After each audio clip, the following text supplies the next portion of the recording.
మన శంకర వరప్రసాద్ గారు సంక్రాంతికి వస్తున్నారని మీరు టైటిల్లోనే పెట్టేశారు. పండగకొస్తున్నారు. సారీ, అదే పండగకి వస్తున్నారని. అయితే ఈ యూనియన్ ఇష్యూస్తోని దాంతోని చాలా ప్రాబ్లం అయ్యి చాలా కాలం షూట్స్ ఆపేయాల్సిన పరిస్థితి ఏర్పడింది.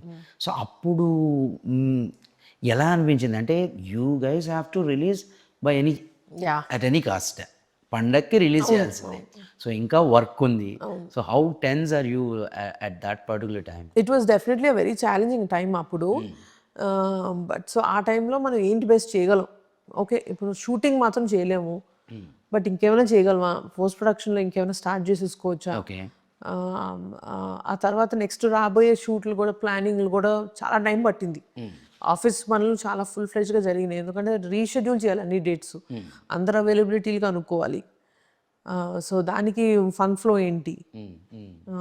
సో ఇప్పుడు ఆల్రెడీ అనుకునే ఒక ఫండ్ వస్తుంది, ఇప్పుడు ఈ షూటింగ్ చేయలేకపోయాము. సో ఆల్ ఆఫ్ దోస్ ప్లానింగ్కి చాలా డేస్ పట్టినాయి. It was a tough period only for the whole industry. So మా ప్రాజెక్ట్ కూడా కొంచెం అంటే పీక్లో ఉంది అప్పుడు. అదే అంటే ఆల్మోస్ట్ అంతా అయిపోతుంది, ఇంకా ఇంకా ర్యాపప్ ఒకటే ఉంది అనుకున్న టైంలో ఆ మూమెంట్. ఎందుకంటే మళ్ళీ నయనతార కానీ డేట్స్ అందరు బిజీ అయిపోయారండి వాళ్ళు కూడా. ఆవిడ కూడా వేరే షూట్స్లో కమిట్ అయిపోయారు. అండ్ ప్లస్ మాకేంటంటే మెయిన్ థింగ్ రిలీజ్ డేట్ ఒకటి సెట్ అయిపోయింది. అదొక ప్రెషర్ అనొచ్చా, బట్ అదర్వైజ్ అదొక అడ్వాంటేజ్ అయ్యింది. బికాజ్ ఇంకేం చాయిస్ లేనప్పుడు వేరే విధంగా పనిచేస్తాం.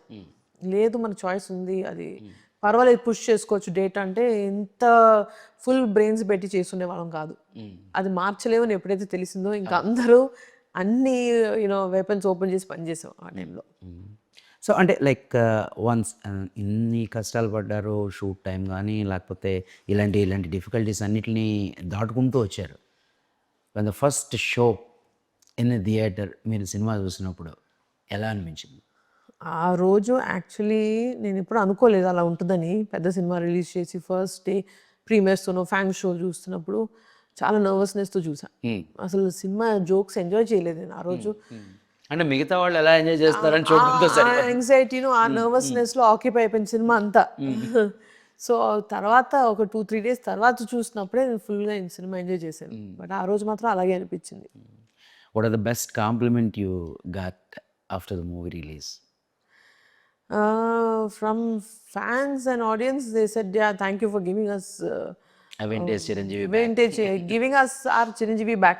Exactly. Vintage ఇదా అని కాదు, ఆయన మాకు తిరిగి ఇచ్చేసావు, సో దానికి థ్యాంక్ యూ వెరీ మచ్ అని అన్నారు. So that was a very new compliment. మనం మంచి సినిమా చేసాం, బాగుంది సినిమా, ఎంజాయ్ చేసాం అని కాదు, మాకు మా హీరో నాకు తిరిగి ఇచ్చేవు అని అన్నారు. So that was a very unexpected compliment and the best complement.